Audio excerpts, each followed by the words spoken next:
Welcome to another marvelous episode of CFB Nation, hosted by me, Lever KT, a.k.a. the Governor of College Football. And, of course, with me today, we got Nino, a.k.a. the Mayor of College Football. Nino, how you feeling today? Lovely. Can't wait to get back in the saddle and talk some college football. I see on the dock you got some spicy things to talk about, so I'm ready. Yeah, we got quite a few things to talk about today. Also want to shout out my guy, Matt. Welcome me, Jared. Nino, George was in there. A bunch of people was in the space. He allowed us to talk about the NFL draft. So shout out to my guy, Matt. I wish I had his handle in front of me right now, but I don't. But I'll make sure I put it in the comment section so you guys can go give him a follow. He's blowing up. He'll actually be going to the NFL Combine. So I talked to him. We're going to definitely have to get him on the show to see what it was like, at that first vantage point of being in a Combine. Nino. Yeah. Let's go. Let's get into it, man. So, first thing on our slate today is player comps, and I've been seeing a lot of lofty player comps. I've been seeing a lot of player comps that I think are accurate. I've been seeing a lot of player comps that I think that may be your guy for that guy, but I have someone else. So, let's get into it, Nino. So, first things first. Comp season is here. NFL draft season is here. And everybody's trying to come out with the best player comps, right? So let's get into the first one. Will Levis comp to Josh Allen by Mel Kiper Jr. I want people to remember this because I think people like myself hear that comp and we're thinking about where Josh Allen is now. We don't think about the development that Josh Allen made over time. Because his last season at Wyoming wasn't pretty. We just knew he could throw the ball and he could run a little bit. So let's talk about that Josh Allen, Will Levis comp. Do you like it? Do you love it? Is it somebody else you can comp him to? Let me stay up. Get this and say it on my chest, right? When was the last time Mel Kiper was even in the relevancy of being accurate? It's been a while. Okay. You're not going to take my guy, who's already getting all the criticism and smoke, and then put him on a pedestal against Josh Allen, the top 3 quarterback in the NFL. Homie, sit down. You need to reevaluate how you're breaking this down. All right. The only things that are similar, big arm, mobile. Mm-hmm. That's it, and size. But Allen was bigger. Allen had 3 inches taller, 6'5". Well, was 6'2". They weighed about the same, 222, 223. And their numbers were close, per se. You know what I mean? But Levis is a more accurate quarterback, 65.5% average compared to Josh Allen at 56. But they are not everybody, and I don't want to be, go down the road, but you get the typical, Caucasian quarterback, right? Who can somewhat run, and they're all going to put him in a box. Okay, he's in that, just like the Cooper Kupp, right? Everybody who's Caucasian, they're the next Cooper Kupp. Let's stop with the nonsense, okay? He's not a Josh Allen comp. I am a Will Levis too. Mm-hmm. Yes, he has a howitzer arm, right? And he can fit the ball into a mouse hole. Sometimes his decision making on when he throws the tight ball is a little wrong, and he gets turnovers. Mm-hmm. All right, but he's mobile. He has one of the fastest releases in the game. He can throw the deep ball with the best of them, and he's ran 2 different pro-style NFL offenses back-to-back years. Very different too, even though they were both pro-style. Right. Now, don't get me wrong. My man's decision-making is questionable at times, okay? Mm-hmm. So is Josh Allen to this day. Right, exactly. And this is another similar trait. When the pocket collapses, and this is similar to Josh Allen, this might be a similarity. Maybe this is where Kiper's showing a similarity to. I don't know, but when the pocket collapses, and early in Josh Allen's career, first 2 years in Buffalo, when the pocket collapses, my man gets happy feet. Doesn't know whether to run, whether to throw, whether to dump the ball, whether to just get out and just slide and take the loss. He don't know what to do sometimes. It was evident in the Florida game. He didn't know when to snap he snapped the ball. They blitzed him, and it was all out blitz. He didn't know where to give the ball to the receiver on the screen, give it to the right. He was just confused. All right, he ended up rolling out, dumping the ball, Levis. So those are some knocks on him, but they're, in my eyes, more positive than negative. The biggest negative for me, he doesn't have a wow moment. There's no wow moment for Will Levis, right? I love him, but there was no wow moment. My comp, and it's kind of a spicy comp, and it's kind of out there a little bit, but if you look at the reason and why, as I think he's more towards Jameis Winston than he is towards Josh Allen. For the fact that Jameis Winston's biggest knock was turnovers. Right. When it came to taking the team, putting him on his back, he didn't have the wow moment. He could throw, 415 yards, 4 touchdowns, but right behind that stat would be an L and 3 picks. So, the first year he was great, 40-10, but then that second year, Florida State, 25-18. When you're that close in picks and touchdowns, people start questioning, right? This year with Will Levis, 19-10. People start questioning, right? Don't get me wrong, like I said, these percentages were good. Will is the things that are negative with Will are very coachable and fixable in the NFL. The things that he's good at, those aren't things that you can coach. So he has the intangibles to excel. And that might have been where Josh Allen, has the same intangibles and is excelling. But you got to stop putting these dudes on a pedestal and comparing them to the best of the best, especially the ones out right now. Coming out of college, Will Levis is a lot more polished than Josh Allen. So I think if we're looking purely at where both of these guys were coming out of college, entering the NFL draft, the jump that Josh Allen make, you don't see very often. Like, you think about SEC to the Mountain West. I mean, come on, man. Yeah. You just don't see very often. And I've been very critical of Will Levis this year. I've been very critical of the hype. The one thing I noticed that Mel Kiper said in this comparison, he says you have to throw out the 2022 film. When it comes to evaluation of players, you can't throw out any film. You got to appreciate the highlights just as much as you appreciate the lowlights. Whole body of work. It's not what's good. It's the good and the bad. Yeah. And I said it today on Twitter. Like I just wrote up my Will Levis player profile. And I did it from like a couch potato man's point of view. Like someone just watching the TV. No, not being biased to it. Last year, the very few throws that he had at Penn State, he's got things to work on. But if the prototypical QB in this draft is Will Levis. So there's a lot of rumors out there. One of the biggest rumors is that the Colts are completely enamored, love Will Levis, and they're willing to trade up to the first pick to get him because they believe that that's their guy. So before we move on to the next player comp, do you feel like that is a bit too much to give up for Will Levis? Because I hope they don't think he'll be Andrew Luck year one. Yeah. So them and the Commanders are teams that have struggled at getting a quarterback for a long time. And they seem to be getting desperate, right? I think if the Colts trade up to 1, it's a monumental mistake for both sides. Agreed. You're putting all the heat, all the pressure on Will as number 1 pick, similar to like a Baker Mayfield, going into a situation where I don't know if it's ready for him to just hop in the barrel and go. You know what I'm saying? Right. I'm not saying he can't play or needs to go like a Kenny Pickett role. Landing spot matters.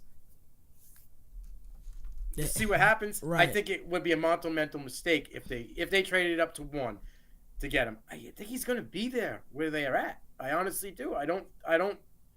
There's pieces that have to fall before this, right? Derek Carr, Aaron Rodgers, those guys matter. Yeah. We'll see what happens there. Is Matt Corral the guy in Carolina? Because now I'm hearing he's the dude all of a sudden, out of nowhere. So it's a lot of smoke and mirrors this time of year. You and I both know that. But I don't believe there's a necessity, nor it would be beneficial to either sides to trade up to 1 for him. With my guy Moon in the building, I got to do something that he used to do so very well, and it's blind resume. So I'm gonna give you 2 players. You can guess who they are. You can. Are you gonna give me the AR Will Levis comp? Player A. You were gonna give me the stats. Player A, 6.7 yards per completion. I already know. 56.3 completion percentage, 16 touchdowns, 6 interceptions. Player B, 7.8 yards per attempt, 53.8 completion percentage, 17 touchdowns, 9 interceptions. Who do you prefer, player A, player B? Who is player A, player B? What was player A again? Say that again. Player A was 6.7 yards per completion, 56.3 completion percentage, 16 touchdowns, 6 interceptions. I would take A. So you take A. Player A was Josh Allen. Yeah. Player B, you was close. was Anthony Richardson. Yeah, I knew. You knew it. You were on it. You were on it. you were on top of it. So I listen, you can yell at me, you can come at me, you can tell me that I take my stand on my guy, but I'm not blind, man. I do my research. This is not you. This is just that people in general will come at me about Will Levis. I've been quiet lately on Will Levis because sometimes it's like arguing with myself. Right. But I don't just come out of pocket and say things. I'm not a clickbait dude. I don't do that. If I say something, it's something I've seen, I believe. Something you mean. Yeah. Like my boy coach tells me, say it from my chest. You don't mean it. So I said that to say that these guys, you're not looking at a finished product. Anybody who's known me for some years, when we got Josh Allen, I could not stand him. I love him to pieces now. I argue with people over Josh Allen now. But, I think I've been very critical of Will Levis. Some of it is hype driven. I've been very critical of Anthony Richardson. But if either one of these guys land with the right program, granted, I think Anthony Richardson is going to need far more years to develop than Will Levis. But I said that stat line to say that these players aren't as far off, and I can see how organizations are falling in love with the ceiling of Anthony Richardson, but the floor I don't think any of us get, if we're being honest. I see he's more athletic than Malik was. Oh yeah. Malik had a gun, just like AR has. AR definitely had a gun. But I just see the same thing. I see people, agents, team members, team officials, GMs, other coaches, they're just hyping a guy up to make another team take him in the first. It didn't work last year, right? Will it work this year? I don't know. I think it might. If it does, tell me the team that can plug that guy in year one and start. Yeah. Because nobody in the top 15 picks, I believe, is a plug and play guy. No. But if you take a quarterback in the top 10, if you're not planning on playing them this year, you better play them next year. If you take a quarterback in the top 10. But how's San Francisco doing? Yeah. I guess we learned from that one. So let's get into this next player comp. This one, I can't wait to see how you feel about it, because I had to dig deep into my soul to kind of hear this one out. So this next one is Hendon Hooker being comped to Sam Bradford by Daniel Jeremiah. How do you feel about that one? Are we on? Is this at this point? These guys are established professionals, right? Like they're professionals that are getting a good paycheck. Yeah. That don't need clickbait. Why? No. I just don't understand. So this is and for me, this is the only thing that I can remotely put it close to. Okay. 6'4", mm-hmm. And the fact that the touchdown interception ratio was so variance, right? 31-3, 27-2 for Hooker, and then 36-8 and 50-8. Like, you don't think threw 50 touchdowns. You don't think the anticipation and timing are similar? What do you mean? The way they play? Yeah. As far as the way they yes. Bradford was a mobile guy, but Hooker's got that. Yeah, no, he wasn't. He's not that shifty and sleek as Hooker is, right? I just don't. Sammy Bradford coming out of OU was a legend, right? You threw 50 balls, bro. You know what I mean? Like 4,720 yards. Bro, he was a dog. Granted, Hooker would have been on somewhat of a pace, but he played 11 games. He was only at 3,100 and 27 touchdowns. Do I think he was going to throw 23 touchdowns and another 1,300 yards in 2 games? Probably not. So the numbers wouldn't have been, close. But I don't know where they're getting. Maybe I guess what you're saying, the anticipation of how they play the game. But Hooker's overall body work is totally different than Sam Bradford. My dude got out the mud, transferred from Virginia Tech, right? Bradford was Oklahoma, dude, like freshman, sophomore, junior. Like he didn't go anywhere else. He didn't have that have to train. He was recruited as the guy.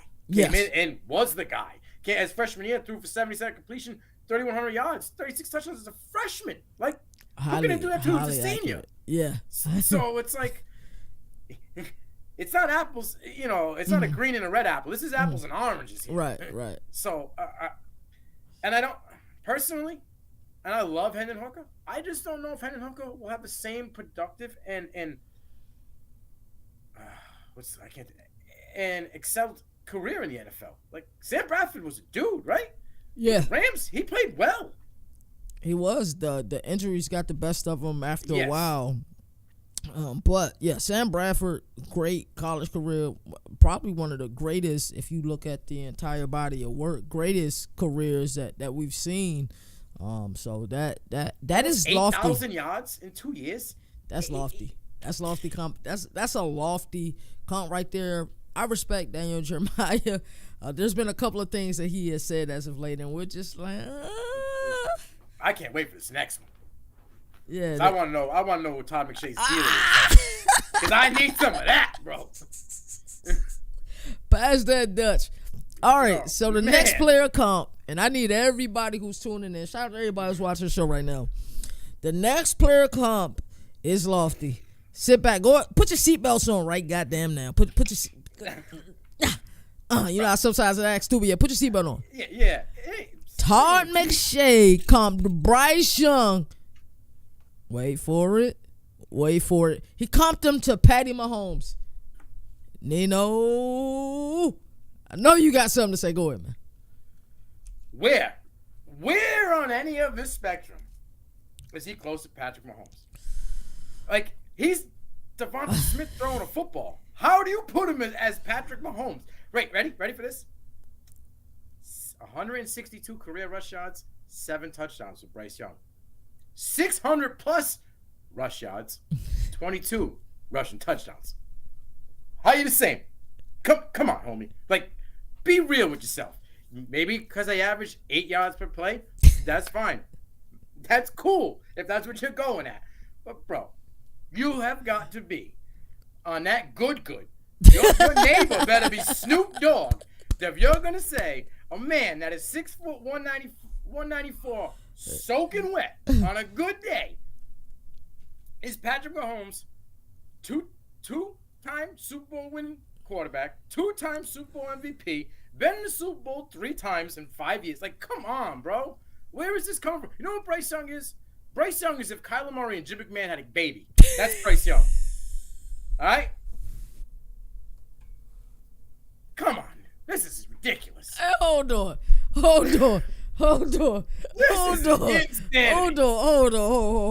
You said if Kyler Murray and Jim McMahon, bro, had a baby, there's Bryce Young.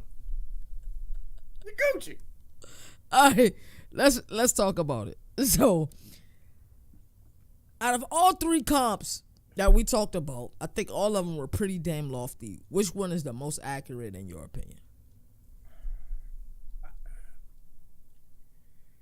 The Bradford one would have to be the more accurate for the style of play. That's it. So, Sam Bradford, you think is the most accurate one, and I assume that you think accuracy is in the 40s. Yeah. So, do you think that the Patty Mahomes Bryce Young is just the most lofty one? It's the one that just doesn't. He's learning from his predecessor, Mel Kiper. They were boys. Like, this is what they do. He's learning from him. He used to be the opposite of Mel, and that's why I used to like him. Yeah, he did. He is the same thing now. Clickbait. Give me something that's nice and shiny that someone's going to be like, ooh, talk about me. Because good press or bad press is always good press.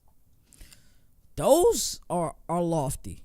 Those are extremely lofty. Hendon Hooker, I think he's falling in the draft. I think he's come to the realization that he's falling in the draft. Age, but that's because of injury. Plus the injury, yeah. It's the age thing. I don't really factor in. Yeah. I could care less about the age thing, because if my man was coming in at 25, right, but coming off a year where he threw for like 35 and 4 and 3,700 yards, 9.6 yards per attempt, I don't care that you're 25, bro.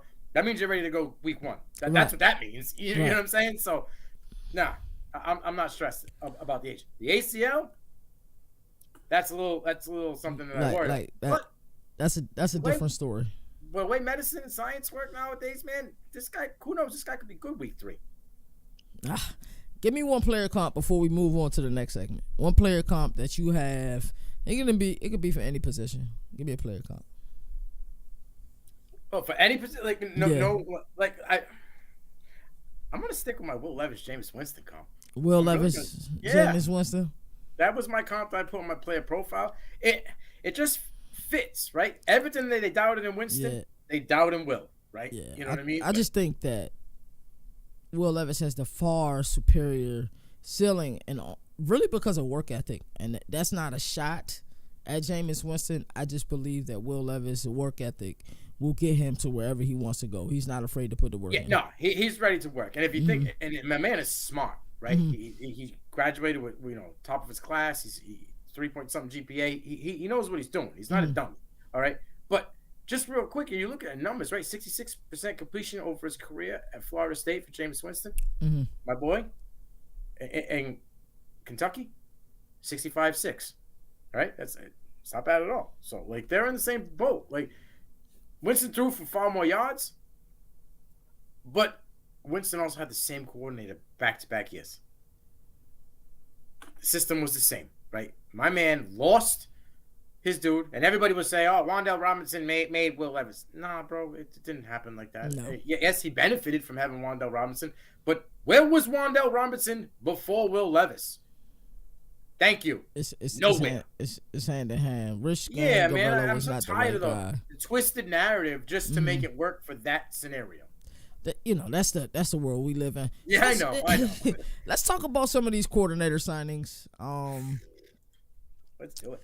Yeah, it's getting late as far as signing coordinators. You and I talked about 8 months left when we were talking about Mario Cristobal.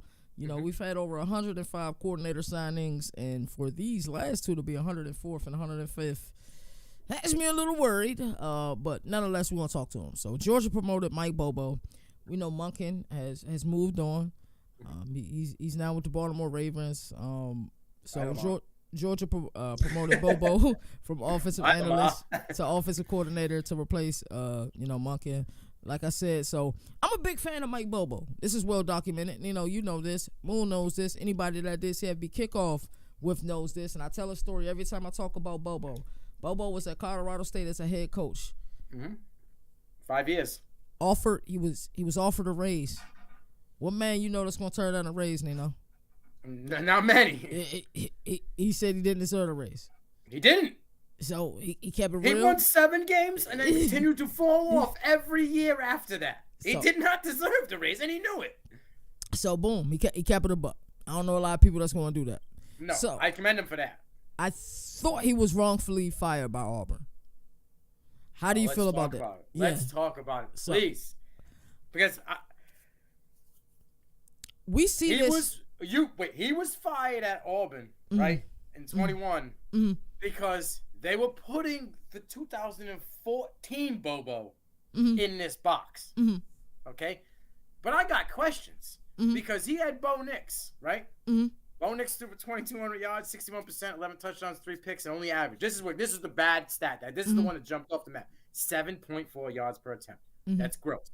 But Bobo was a running coach, right? On the offensive side, he runs the ball because as a freshman, Tank had over 1,000 and Hunter had 690. So I get it. Like, I understand. But, bro, you averaged 28.3 points per game. You were at 70th out of 130. You're Auburn, bro. That can't happen. I don't care if you run the ball, it's your specialty. If punting and catching is your specialty, you cannot be ranked 70th out of 130 teams. Not as a top-notch program in college football. That can't happen. So what changed after he left? Nothing. Thank you. We see a lot of early head coaches hit the panic button. Mario Cristobal is hitting the panic button now. I don't care what anybody says. Scott Frost hit the panic button when he was with the Cornhuskers. This is just something that they do. Nah, bro. No. Scott Frost had continued non-success. Right. And you can't play musical chairs at coordinator. You just can't play musical chairs at coordinator. You can't be getting coordinators at this time either and expect them to be Right, balls. like how much you like. So I think Brian Harsin hit the panic button. There's a guy down in Clemson, South Carolina. You guys talked about it on P2P on Friday. There's a guy down there. I'm not saying that he's hit the panic button, but I think there's some strings being pulled, and I don't think he has as much pull. Button. Yeah, I believe he hit the panic button as well, but his panic button was surefire. he got a stud. Yeah, he does. Hey, for every time I knock a dude down, I'll be a dude to bring him up, right? Like, he's a great recruiter, and he's a great leader. And he was Kirby Smart before freaking Kirby Smart was Kirby Smart at Georgia. Right? Right. Same style of play, offense, with the way they, you know what I mean? Smash mouth football, bang you up, weigh you down, and then they'll throw it over the top. They both play the same style of game, right? In 2014, though, I'm gonna tell you something. Munkin's in Baltimore with the bag, right? But he ain't got the record. Mike Bobo got the record. That's 41.3 points per game. In 2014 is the most points per game ever averaged at Georgia. Munkin was close, 41-1, but it ain't 41-3. That's a fact. And that was 8th in the nation at the time. Because you know what he got? He got a guy by the name of Hudson Mason to throw for 21 touchdowns, 7 picks, and 67% completion rate. You don't even know who Hudson Mason is. My man can coach, okay? Sometimes I question how he coaches. Was he wrongfully fired?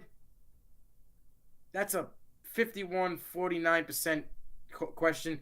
But when you go to 4 overtimes and lose to Bama, that was the seal of the deal. Like, yeah, so. I can understand that. I thought Brian Harsin had a lot to do with that. I think that coming into that year, the type of style offense Harsin wanted to play was a smash and pound. Because don't forget, not only did they have Tank Bigsby who hit 1,000 yards, also Jarquez Hunter had a great season. He had six something, right? 690 something like that. It was like 6.5 a touch, so he had a good year as well. So as far as Georgia, I love the hire. I think I love the hire for what was available. Right. 100%. For what was available. Can he adapt?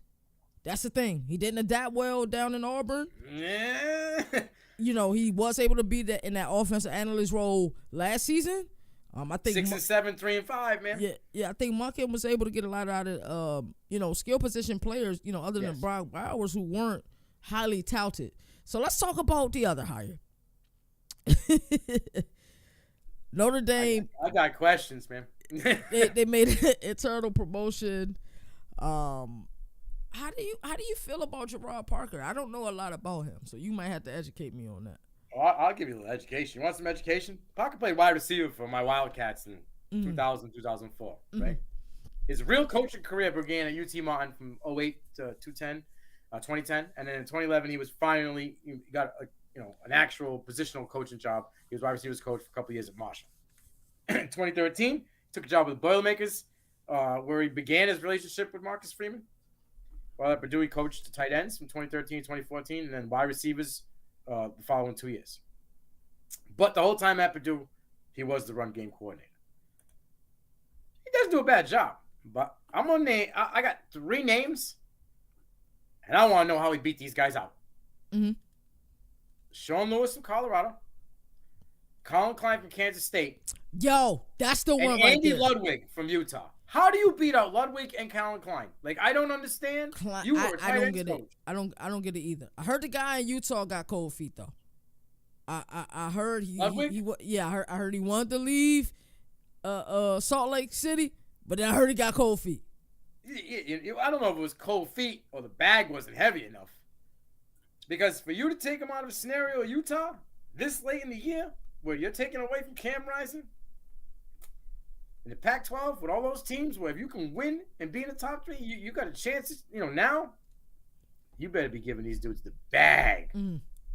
But Colin Klein, with what he's done with Deuce Vaughn in Kansas State, Adrian Martinez resurrected his career, and you don't go that route? Now here's my question. Was Gerard Parker hired as the OC because their new quarterback, Sam Hartman, walked into that office and says, "You told me Tommy Reese. Right. Tommy Reese ain't here. You want me to stay here? That man better be the OC or I'm out." because That's my man the Dino first thing I thought about. put me on was he said that Sam Hartman had rumblings of leaving. And I'm like, bro, it's mad late for him to do that. So I went diving. I went digging. It's out there. Apparently Hartman came to Notre Dame on a Tommy Rees For sure. deal. Going for that. To get to the next level. And now he's gone. So I got a feeling Gerard Parker was heavily favored by Sam Hartman. It had to be. He had to build. Because outside of that, I don't get the hire. No. Is this a problem you think that defensive-minded head coaches run into when it comes to the offensive side of the ball? That they're so indulged, and same thing vice versa. Same thing reciprocated, but they're so indulged with the side of the ball that they know and love that they kind of think they can get away with anything. Like, yeah, and also like I said, it's late, right? So when it's late, where do you go to your friends? They developed a friendship at Purdue. He's always been a running guy. Mm-hmm. Marcus Freeman likes to run the ball, right? Which I kind of was. This is why I was kind of confused at the whole Hartman and Notre Dame. Mm-hmm. I know why he went. Bigger platform. Notre Dame is embodied college football. They're on television every week, so it's like I get it. That aspect of it. You're gonna be playing a little bit of the ACC talent as well because they got that deal locked in. What weapons do they have? Because you just lost their major weapon. He's gone. Michael Mays is gone. He's going to the NFL draft, right? What would make him go there? I was just so confused. That's why I always said, watch out for Donovan Green in the transfer portal going to Notre Dame. Because I just don't understand what outside of Tommy Rees's system would have drawn him to Notre Dame. It had to be Tommy Rees, and then plus, like you said, the TV deal. The fact that you're on, local TV everywhere. Right. Although the Deacons were on a lot of don't games. need cable at all for no, exactly. Yeah. So it's definitely a lot of tape out there. So let's move on. I thought you answered that beautifully, Nino. Let's talk about spring ball. I'm excited for this combo. I kind of have an idea who you're going to talk about. So we prepared 2 teams, but I prepared a couple more just in case we had like minds. Yeah. So go ahead, give me your first team. Who you are super excited to see during spring ball season. Let's talk Wildcats. I got the shirt on, right? We talked Willie earlier. I want to see if Devin Leary can not fill the shoes of Will, because they're similar style players, and that was a big thing coming into this year. Outside of Leary getting hurt, was who was going to surpass who? Was it going to be Leary or Levis, or Tanner McKee, or whoever it may be, who was going to take off and break apart? I think Leary can definitely put up much better numbers than Will Levis, but only I think he because can. of the system. Yeah. Well, now because he's got Cohen back, so that's different. If you would have gave Will 2 years with Liam Cohen, bro, we wouldn't be questioning much. Okay, that's all I gotta say. And the fact that he had 3. No, I'm not done with the excuses. I'm not gonna go backwards. He's going to get, the same 3 freshman wide receivers. They'll be sophomores this year, right? And I was happy that they kept Barry Brown because he is electric. I want to see Brown against the transfer cornerback coming in because he is a stud. I want to see them in spring game. I want to see them battled out. I want to see the progression of Dane Key. He had key moments for them mid-season, kind of fell off towards the end of the year. But he kind of disappeared a lot in games. If it wasn't a big boom play for him, he was really silent. He was kind of like the Jalen Hyatt for the Wildcats. And that's not a knock to Jalen Hyatt at all. Just there was so much talent on that team. Hypo was in his bag. He just drew up the perfect plays for Jalen Hyatt most of the game. I think a guy that's going to come up and is going to bubble this year that a lot of people probably aren't even got on the radar for them, the Wildcats, and that's going to be Jared Dingle, tight end. Yeah, you've been big on Dingle for a while. He played well with Levis early in the season before Levis got hurt against Ole Miss. Before that, he was doing well. I think Dingle's going to take a step this year. They brought in some offensive linemen. They lost the freshman who was starting at O-line for them. For any freshman that's 310 pounds, 6'5", that's starting, you lose in the transfer portal. That's a knock. It's going to sting a little bit, but They brought a couple guys in. Defensive side of the ball, I need to see what happens with the linebackers. You got to replace some dudes. Jock Jones, you got DeAndre Square. Those were guys. I want to see who's gonna step up, who's gonna be the guy to replace them. I'm drawing a blank on the gentleman's name. He is a transfer portal in the secondary. He came in. He's going to be the leader. He's just going to lock things down back there. Something that they haven't had.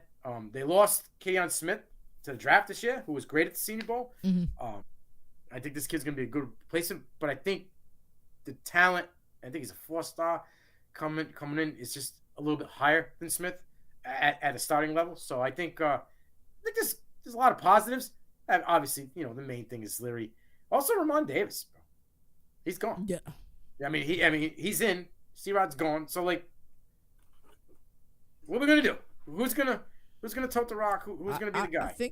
I think you may see a situation where Ramon Davis has more production than C-Rod, and Leary has more production than Will Levis. And I wonder how that will be taken when we're talking about the 2024 draft. Will we be talking about, Devin Leary at the top of the draft boards as far as quarterbacks? Of course, we know Mr. Heisman, Caleb Williams will be up there as well. He will be up there. I don't even know why anybody else is trying. Right. So I'm gonna give you a team that I'm interested in. If I say a team and you were gonna talk about them, just let me know because I got a couple teams in mind. Oklahoma. Go. Sooners. Okay. Talk. I can chime in. Here's what I want to see.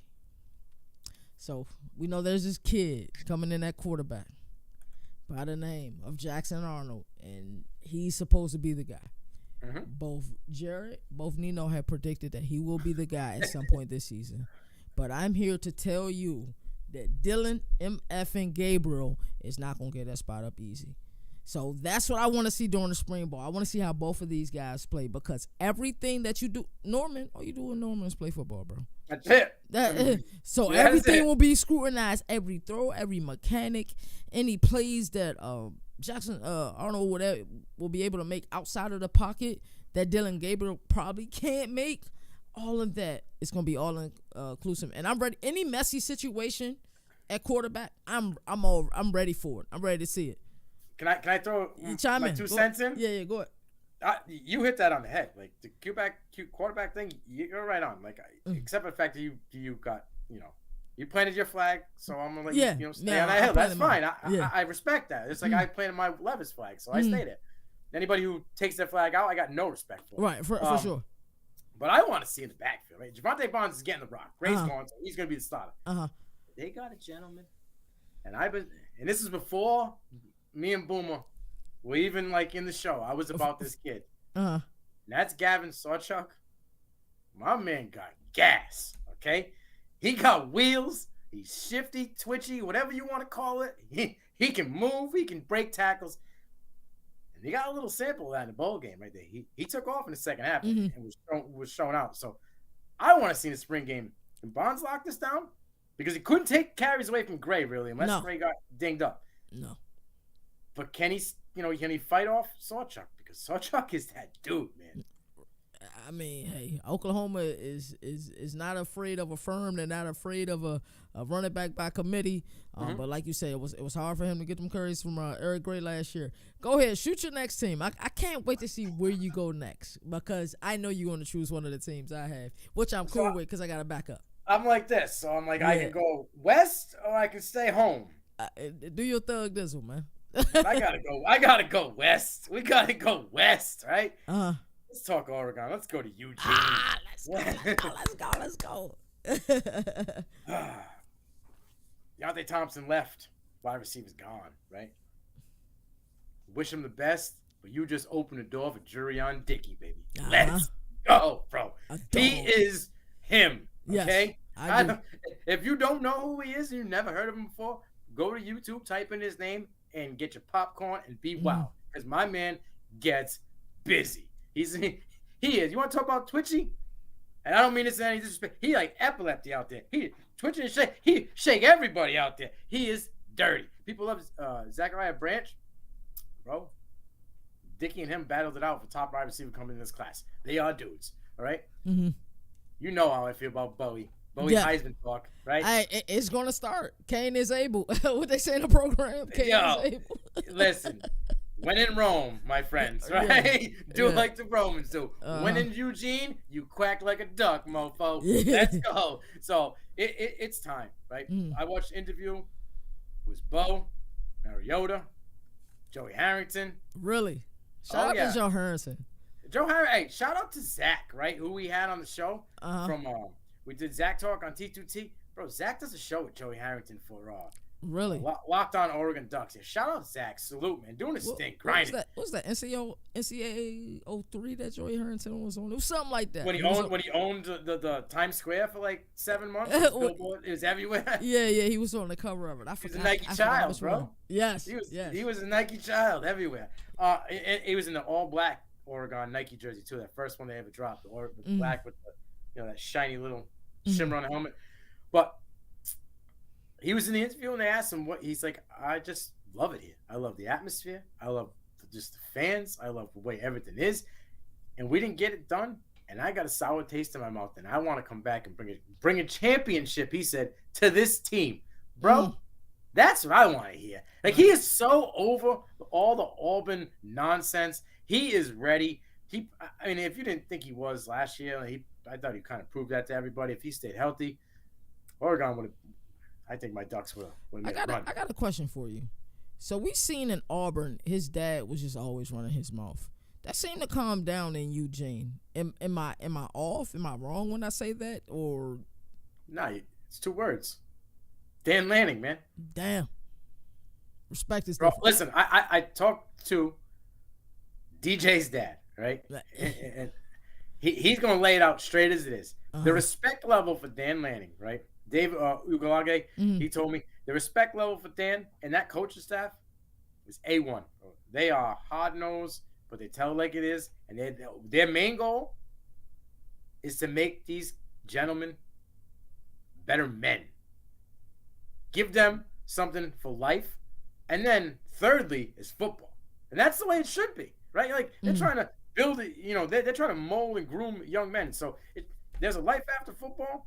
Granted, they're there to win, and that's the goal. But when you can get the respect first before you even get on the field, you're already winning. Right. Now, in that spring game, I get to see my guy. That's Mr. Novosad. He's going to be throwing around, right? People are sleeping. Baylor's pissed because they wanted him bad. And he hit the portal and said, deuces. Oh, Dante Moore's going to UCLA. I got a chance to play soon. Let's get jiggy. Because he got dudes there. There's an offense, right? You got Ferguson at tight end. You got Franklin at wide receiver. You got Dickey at wide receiver. Bro, you got Bucky. Bucky's in the backfield still. Like, Whittington's in the backfield. Like, they didn't lose much. No, they lost didn't. Thompson. Thompson went to transfer portal, went to a different team. God bless him. I wish him the best. I'm about to say that just happens. That's casualties of the game. Honestly. Yeah, they lost a couple dudes. They lost Seven McGee, who I was a big fan of. I thought Seven McGee was like a Swiss Army knife. He could just do everything. I think he went to a Jackson State, actually, to be honest with you, HBCU. It's going to be interesting. I just want to see, like, we got to replace Justin Flo, right? But give me Mateo. Give me Mateo in the spring game, bro.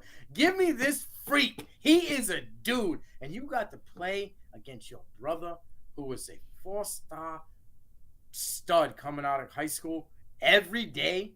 Like, bro, I wish I could have been flying a wall in those battles because these are kids, these are top dudes, right? Like, as much as I might give DJ, criticism, he's a top-tier quarterback in college football, right? He's on a Clemson program that doesn't just throw out scholarships to anybody. Right. Bro, Mateo is going to be a force. People are sleeping on him. Yeah, I think Mateo might be able to scoop that Sewell, all that vibe and hype that they had for the last couple of years and just put it in his pocket and run with it. And shout out Wamoon with the trivia question of the day. Let's see. Which 2 teams played in the first ever college football game? I see the answer. I didn't know the answer. You want to take a stab at it, Nino? The very first college football game? Yeah, it was in November 6, 1869. Harvard and Yale? That's what I thought was the first game. That's a great guess. It was Princeton versus Rutgers. I knew it had to be an Ivy League team. I knew it. They started football as crazy as that is, right? Right. I mean, they mad intelligent, bro. All right. So I got one team to talk about before we end this show. Also, we got a debut show coming out tomorrow on the CFB. Talk about debut show. Yeah, we got a debut show coming out tomorrow, man. What are we talking about? Who's in the lineup? Man, I think it's this guy named Nino, man. I ain't gonna get sick of him. You want to tell him about your debut show that's airing tomorrow at 10 a.m. We got a large Nebraska following here at CFB Nation, and it's only right that Nino brings you guys a show all about the Cornhuskers. You want to tell them the name of the show and what they can expect with your Nebraska. weekly uploads? Cornhuskers. I'm here to drive the hype. I'm here to drive home the point that it's time. It's time for some winning mojo. It's time for some black shirt breakdown. They don't know nothing about that. Let's go. I can't wait. We're going to be talking there. We're going to start off any way you have to, right? Mm-hmm. You're going to Lincoln. We're talking black shirts. We're going to start talking defense. We're going to start talking that old school Tommy Osborne defense. We're going to get into it. I'm going to break it down. We're going to talk coaching. We're going to talk prospects. We're going to talk recruits. We're going to talk returning guys. They got some dudes coming back. We're going to break it down. So make sure y'all check that out. That'll be up tomorrow, 10 a.m. Eastern Standard Time, 9 a.m. Central Time. That'll be 7 a.m. out west. Also, starting this week, twice a week on Thursday nights, Sunday nights, we got the RFL live on CFB Nation. That's going to be a good move. Me and D now on the call for this Thursday night game. Me and Moon on the call for the Sunday night game. That's going to be lit, of course. Shout out to everybody who supported the Sooner Shakedown. Great debut episode. The short went crazy. He's bringing it for day 2. I seen his layout, the document for episode 2. I think you guys are going to love that. Also, make sure you guys check out bigfootsworld.com. Discount code that gear. CFB Nation. And let them know we sent you, and you'll get a 5% code. Also, make sure you're checking out them Desmond Howard revamps. Listen, check the community tab every Monday morning. I'm going to make sure the community tab is updated. Get your CFB Nation TV guide. It's on it. Go to the community tab. It's on there. So I want to talk about one more team. I was going to do 2, but I'm going to wait. I'm going to do one more. Tennessee. For one reason and one reason I got you on a train. I got you hooked. I put the hook in your mouth. One reason only. Joe Milton, and I gotta credit Nino. And Nico, I am a lever. Shout out to Nino. Nino tried to tag me in a post earlier, and I couldn't press the buttons for a reason, but I ain't gonna say what the reason is, but I just couldn't press the damn buttons. Zip them up. I just couldn't press the buttons. Anyway. Sometimes, right? Yeah. Hey, listen, man. That's how I know we're a force, man. I'm gonna just leave it. You made it. That's how you know you made it. Yeah. We here. It's a beautiful thing, man. So I'm ready to see that one, and I know you're ready to see that one. You want to talk about? You've been on Squirrel White, so when Squirrel White go crazy next season, Nino was the first person I heard talking about him, and we can clip it if you want to do it. And it's been clipped. And it's been clipped. So any other exciting things you looking with around Tennessee, or if you got one more team? I know we both excited about Colorado. I want to see the offense go. Colorado was a layup, so I didn't want to go that route. Mm-hmm. I wasn't gonna go Oregon either because I could talk about them forever. Yeah. But I figured I would be doing injustice if you I would talked be. about You would be. Both my teams. I don't want to go on a sour note, so I'm not gonna talk about Boston College because there's so much negativity coming out of that for me. I'm gonna talk about a team right down the road from them. I'm gonna go UConn Huskies. Mm-hmm. It's just one name only. It's all that matters to me. It's my Mr. Salsa Merengue guy, and that's Victor Rosa. Running back. It's his backfield now, right? They signed another guy in portal. My boy John Lobb, Gridiron Scholar. Shout out John Lobb. We love John Lobb on T2T and the CFB Nation, right? There's a reason why I call him the Gridiron Scholar, right? You don't get that title for nothing. He put me on Victor Rosa. I watched him the end of last year. My man got moves. You want baracha, salsa, merengue, whatever you want to do, he got it on the football field. He come out the back, he's spicy. He chops up. He got vision. He hits the hole when he's gone. I think he's going to sky. I'm not telling you he's going to be an SEC back. Right? I'm not telling you he's going to be Carson Steele. I'm not saying any of that. What I'm saying, Victor Rosa could be a 1,000-yard back. Victor Rosa could get you 18 to 20 touchdowns. Victor Rosa ain't known by nobody right now, but those diehard fans. Victor Rosa will be known by the end of college football in 2023. Let me tell you how dope Nino is. We also got a CFF show coming out, hosted by the one and only Moon. He gonna deep dive into the world of college football fantasy as well as Devi. That show, be expecting that show probably second quarter, early spring. Be ready for that show. We also got the Hawkeyes that's coming March 1st. Listen, we are bringing quality content. Oh, I got another one. Maybe I didn't tell you about it. Maybe I just been keeping it in the pocket. But what you talking about? I'm gonna drop it live, I guess, for everybody. So the only one else who knows about it is D now. So I'm gonna come with another show because this is what I do. It's content, put out content, right? For you lovely people at CFB Nation. Me and D now are gonna come out with another show. I don't know if you see me on the titles, but I do a Dynasty Diamonds. Oh. We're gonna flip that. We're gonna be calling it Devi Darlings. And me and D now we're gonna do a weekly show. We're gonna be chopping it up, probably like 15-20 minute show. It's gonna be just freshmen and sophomores. Okay? Just freshmen and sophomores. Just freshmen and sophomores. Y'all giving them the game like that? The Darlings of college football, we're calling them the Devi Darlings.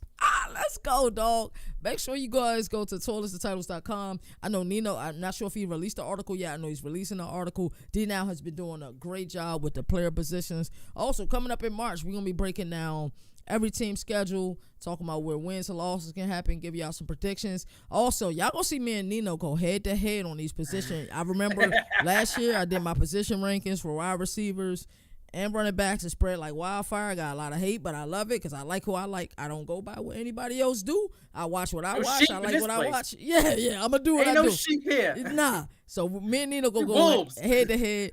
Make sure y'all reelect Nino as the mayor of college football. Please send your votes in. Please, just get them in. Like, vote for us, man. We ain't making no hating videos about the competition. Yeah. We might have to. We might. No, we don't need to go that route. Dave, you don't want us going that route. Oh man. So the next thing we got coming up. Also check out the RFL tonight at 10 p.m. Eastern Standard Time over on Twitter. Moon is playing the biggest creator in the NCAA community, and we're also going to upload that on this channel as well. We got so much going on. As I always like to say, these shows, man, they just go by so fast, bro. They do. I've been thinking about, we got to talk about it. We may be moving to, I don't know, we got to get it past the old ladies first, man. I'm thinking about Monday, Wednesday shows. Leave that Tuesday slate. Leave that Tuesday slate, open for Toilets the Title, because you guys got another show at the same time at 8 p.m. So we'll talk about that later. As I always like to say, do something nice that somebody normally wouldn't do. Always pay it forward. Peace and love. Peace and blessings. And until next time, which should be tomorrow, this time, or whenever Nino wants to do it. 1.